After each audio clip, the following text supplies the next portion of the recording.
देखो भाई, खग और मृग यानी पशु पक्षी पलायन कर गए, आश्रम छोड़ के चले गए। क्यों? वृक्ष भी देख रहे हैं तो सूखे हैं। वृक्षों ने हरितमा छोड़ दी, पक्षियों ने वृक्ष छोड़ दिया, और जो मृग आदि रहते थे आश्रम में, उन्होंने आश्रम का त्याग कर दिया। क्यों? गौतम ऋषि ने श्राप दे दिया है अहिल्या को, जाओ तुम पत्थर की हो जाओ। गौतम ऋषि की पत्नी है अहिल्या। ये गौतम ऋषि बहुत बड़े महात्मा हैं, लेकिन क्रोध में आकर के अपनी पत्नी को श्राप दे दिया। इसका मतलब है, आप कहोगे महाराज महात्माओं को क्रोध आता था। अरे गलती करेगी तो क्रोध नहीं आएगा? क्यों भाई? गलती कोई करे क्रोध आएगा? गलती की है अहिल्या ने। अहिल्या ने क्या गलती की है, जरा सुन लो कान खोल के। इंद्र आया और इंद्र ने आश्रम में अहिल्या जी को प्रभावित किया। तो आप कहोगे ये गलती इंद्र की है। अहिल्या तो नहीं गई थी इंद्र के पास, इंद्र आया, तो गलती किसकी है? इंद्र की है। तो इंद्र को सजा मिलनी चाहिए। क्या गलती बेचारी अहिल्या की, जो अहिल्या को पत्थर बना दिया? अहिल्या जी की गलती ये है कि अहिल्या जी ने श्राप नहीं दिया इंद्र को। गौतम ऋषि को श्राप नहीं देना चाहिए था, बल्कि अहिल्या को श्राप देना चाहिए था। बोलो, देना चाहिए था। अगर इंद्र छल कर रहा था, उसने छद्म भेष में किसी भी प्रकार से अहिल्या जी को प्रभावित किया था, तो बोलो क्रोध किसे आना चाहिए था? अहिल्या जी को आना चाहिए था। श्राप किसे देना चाहिए था? अहिल्या जी को देना चाहिए था। अच्छा बोलो भाई, छलकर टारे तासु व्रत प्रभु सुर कारज कीन। भगवान ने जब वृंदा के साथ छल किया, तो बोलो श्राप किसने दिया था भगवान को? जल्दी बोलो। वृंदा ने दिया था। बोलो, दिया था कि नहीं दिया था? वृंदा ने श्राप दिया था। यद्यपि इसमें बहुत बड़ा संशय लोग करते हैं, मैं संशय का 2 मिनट में निवारण कर दूं, क्योंकि ये संशय ना रह जाए। अहिल्या जी के साथ छल इंद्र ने किया, तो गौतम ऋषि ने श्राप दिया कि जा तू सहस्त्र योनिज हो जा। यानी सहस्त्र योनिज का अर्थ है कि रोम रोम से रक्तस्राव, दूषित रक्त निकलने लगा। बहुत बड़ा रोगी हो गया। समझ गए हो कि नहीं? क्या हो गया? रोम रोम से दूषित रक्त निकलने लगा, गंदगी, बदबूदार रक्त, बदबू। क्यों भाई? रोम रोम से। अच्छा एक बात बताओ, देवताओं में सुगंध है कि नहीं? जल्दी बोलो। क्या है देवताओं में? सुगंध है। और देवताओं के राजा में सुगंध है कि दुर्गंध? सुगंध थी। लेकिन जैसे ही गौतम ऋषि ने श्राप दिया, जा तू सहस्त्र योनिज हो जा, रोम रोम से दूषित रक्त निकलने लगा। अहिल्या को देखा, कहा तू पत्थर हो जा, पत्थर हो जा। पत्थर हो गई। गौतम ऋषि ने कहा अब मैं जा रहा हूं, इस आश्रम में नहीं रहूंगा। क्यों? इसमें वासना का प्रवेश हो गया है। की क्या जरूरत? जब कोई बीमार ही नहीं हो रहा तो अस्पताल की क्या जरूरत? जब कोई बीमार ही नहीं हो रहा है तो अस्पताल की क्या जरूरत? इसका मतलब यह है कि देवताओं को अमरता का रसायन कौन देते हैं? अश्विनी कुमार देते हैं। लेकिन अश्विनी कुमार ने कह दिया है कि नहीं नहीं, मैं ये बीमारी ठीक नहीं कर पाऊंगा, आपको भोगना पड़ेगा। तो इंद्र ने कहा देवताओं के बीच में बैठ के कि ये बीमारी दूर कैसे होगी? कहे ये बीमारी काम से पैदा हुई है। अश्विनी कुमार ने कहा ये बीमारी काम से पैदा हुई है, इसलिए इसे श्री राम दूर कर पाएंगे और कोई दूर नहीं कर पाएगा। इसको कौन दूर करेंगे?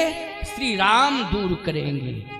अच्छा, काम रूपी बीमारी को रामायण जी दूर करते हैं कि नहीं करते हैं? जल्दी बोलो। बोलो, काम आ जावे तो दूर कौन करता है? कोई डॉक्टर दूर करता है, कोई वैद्य दूर करता है? बोलो, राम दूर करते हैं। और याद रखना, मैं दावे के साथ कह रहा हूं, जैसे श्री राम का दर्शन मिल जाए तो शरीर से काम दूर भाग जाता है, क्योंकि जहां राम तहां काम नहीं, जहां राम है वहां काम नहीं है।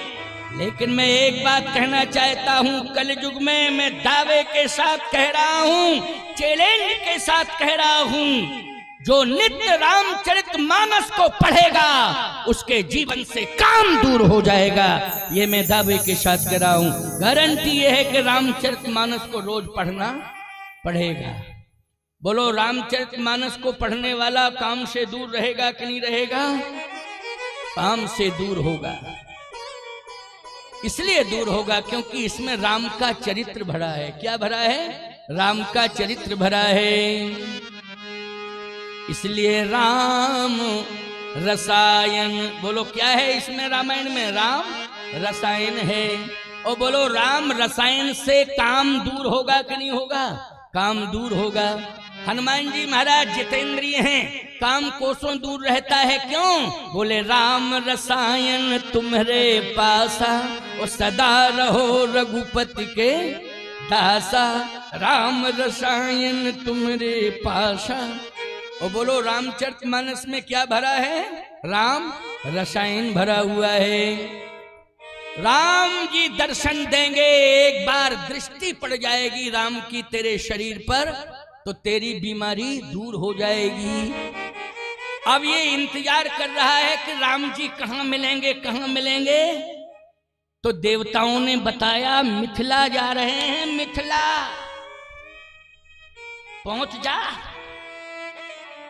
पहुंच जा मिथिला। और वहां केवल राम का ही दर्शन नहीं होगा, सीताराम का दर्शन होगा। बोलो भाई, किसका दर्शन होगा? सीताराम का दर्शन होगा। इसने कहा, मिथिला में जरूर जाऊंगा, मिथिला जाऊंगा। देखो, स्वर्ग से भी ज्यादा महान है मिथिला कि नहीं? जल्दी बोलो, बोलो है कि नहीं? स्वर्ग से भी ज्यादा महान है मिथिला।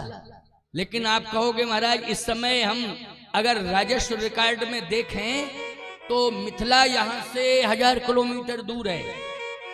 अब मिथिला जनकपुर धाम नेपाल में आ गया है ना? नेपाल में आ गया है, बहुत दूर है महाराज। नहीं, मिथिला तुमसे दूर नहीं है, तुम जबरदस्ती मिथिला से दूर हो रहे हो। अयोध्या तुमसे दूर नहीं है, तुम जबरदस्ती अयोध्या से दूर हो रहे हो। चित्रकूट भी तुमसे दूर नहीं है, तुम जबरदस्ती चित्रकूट से दूर हो रहे हो। आप कहोगे कैसे? क्योंकि तुम एक ही नगर के पास पहुंच रहे हो, वो है लंका। उससे जुड़ने की कोशिश कर रहे हो। आप कहो महाराज कैसे? ये बुद्धि ही अयोध्या है, ये मन ही मिथिला है, और ये चित्त ही चित्रकूट है, और अहंकार ही लंका है। बोलो, अहंकार क्या है? ये लंका है। बोलो, अहंकार से जुड़ रहे हो कि नहीं जुड़ रहे हो? जल्दी बोलो। अहंकार से जुड़ने का अर्थ है कि तुम लंका से जुड़ रहे हो। अगर तुमको अहंकार से बचना है, लंका से बचना है, अहंकार से बचना है, तो अपनी बुद्धि को अयोध्या से जोड़ दो। इस बुद्धि में अयोध्या को स्थान दे दो। अयोध्या कहां मिलेगी? बोलो, अयोध्या रामचरितमानस में मिलेगी। बोलो, पढ़ो, बोलो, अयोध्या कहां मिल जाएगी? जल्दी बोलो। रामायण में मिलेगी। अच्छा सही बताओ, जब रामायण में हमारी अयोध्या है और हमारी बुद्धि जब रामायण से जुड़ जाएगी तो हमारे चित्त में, बोलो, मिथिला अपने आप आ जाएगी। हमारे मन में मिथिला आ जाएगी कि नहीं आ जाएगी? अपने आप रामायण पढ़ते पढ़ते हमारा मन मिथिला बन जाएगा। बोलो, रामायण पढ़ते पढ़ते मन क्या बन जाता है? मिथिला। रामायण पढ़ते पढ़ते पढ़ते पढ़ते जब मन मिथिला बन जाएगा तो चित्त हमारा चित्रकूट हो जाएगा। बोलो, हो जाएगा कि नहीं? और जब चित्त हमारा चित्रकूट हो जाएगा तो अहंकार हमसे कोसों दूर हो जाएगा। फिर लंका से हमें कोई लेना देना नहीं रहेगा। ये मैंने घर बैठे समाधान दे दिया है। बोलो, दिया है कि नहीं दिया है? घर बैठे समाधान दिया है मैंने। लेकिन रामायण को पढ़ना पड़ेगा, शर्त है, रामायण को पढ़ना पड़ेगा। एक और सुविधा है बहुत अच्छी, मोबाइल में दिन भर सर्च करते रहते हो घटना दुर्घटना। बोलो भाई कहाँ क्या हो रहा है। मैं कहता हूं सर्च कर लो तो रामायण सर्च करने पर मोबाइल फोन में बोलो रामायण आ जाएगी कि नहीं आ जाएगी, जल्दी बोलो, बोलो आ जाएगी रामायण की नहीं। सर्च करते ही रामचरितमानस तुरंत आ जाए। इतना ही तो कहना है रामचरितमानस, रामायण आ जाए, तुरंत आ जाए रामायण। अच्छा बोलो जहां भी तुम हो वहां रामायण से जुड़ जाओगे कि नहीं जुड़ जाओगे, जल्दी बोलो। कहीं जंगल में हो, जंगल में हो रामायण से जुड़ जाओगे, मैं पक्की बात कह रहा हूं। और यदि आपने अपने जीवन को सार्थक करने के लिए मोबाइल फोन में ही रामचरितमानस को पढ़ लिया तो धीरे धीरे आपके जीवन के जितने भी दोष होंगे वो सारे दोष निकल जाएंगे। आपका चित्त चित्रकूट हो जाएगा, मन मिथिला और बुद्धि अयोध्या हो जाएगी। आप तीर्थ बन जाएंगे, तीर्थ बन जाएंगे, ये मैं गारंटी के साथ कह रहा हूं। प्यारे किसी भी किताब को आप एक बार पढ़ लेते हैं, पढ़ने के बाद फिर दोबारा पढ़ने का मन नहीं होता है। जैसे एक उदाहरण दे रहा हूं, आपने पेपर पढ़ा, चलिए पेपर पढ़ा, पेपर एक बार पढ़ा तो पढ़ने के पहले आपने 10 रुपए में खरीदा। कितने रुपए में खरीदा? 10 रुपए में आपने पेपर को खरीदा। अच्छा पढ़ने के बाद फिर पेपर को बेचना तुम किसमें जाएगा? रद्दी। रद्दी बोलो उसका नाम क्या हो गया? रद्दी। क्यों भाई? पेपर पढ़ने के बाद उसका नाम पेपर नहीं रहता है, क्या हो जाता है उसका नाम? रद्दी। रद्दी की कीमत जानते हो क्या? रद्दी क्या कीमत है रद्दी की? आपके बाप बाप के बाप के बाप के बाप बोलो रामायण पढ़ते चले आ रहे हैं कि नहीं? 3-4 पीढ़ियों से बहुत लोगों के घर में रामायण रखी है। बोलो रखी है कि नहीं रखी है? ईमानदारी के साथ बताओ रामायण पढ़ने के बाद पुरानी हुई क्या? बोलो भाई, कोई माई का लाल ये बतावे चैलेंज के साथ कहे कि रामायण पढ़ने के बाद मैंने रामायण को रद्दी मान लिया है, मैं जबान पकड़ के खींच लूंगा उसकी जबान ये नहीं कह सकती है कि रामायण रद्दी है। बोलो भाई, एक नालायक उत्तर प्रदेश में पैदा हुआ है, उसका नाम है स्वामी प्रसाद मौर्य। वो कहता है कि रामायण रद्दी। मैंने कहा तू रद्दी, तेरा बाप रद्दी, तेरा खानदान रद्दी। रामायण क्यों रद्दी है? रामायण को क्यों कहता मूर्ख कहीं के रद्दी? तेरा दिमाग खराब हो गया है। सावधान, उसके लिए डॉक्टर उत्तर प्रदेश में आ गया है, उसके दिमाग का ऑपरेशन होने वाला है। डॉक्टर का नाम है आदित्यनाथ योगी। उसके दिमाग का ऑपरेशन होने वाला है अभी थोड़े ही दिन बाद उसके कुंभ हो जाने दो। कुंभ के निपटते ही उसके दिमाग का ऑपरेशन होगा। समझ गए हो कि नहीं? ऑपरेशन होगा, दिमाग ठीक हो जाएगा। और दिमाग का ऑपरेशन करने के लिए बुलडोजर, अपने आप दिमाग का ऑपरेशन हो जाएगा। बोलो हो जाएगा कि नहीं हो जाएगा? इसलिए मैं कहना चाहता हूं, कान खोल करके मेरी बात को सुन लो। रामचरितमानस अमर है अमर कि नहीं? क्यों है अमर? अखबार रद्दी क्यों हो गया? क्योंकि जितनी भी खबरें हैं वो जगत से संबंधित हैं। किसमें? अखबार में।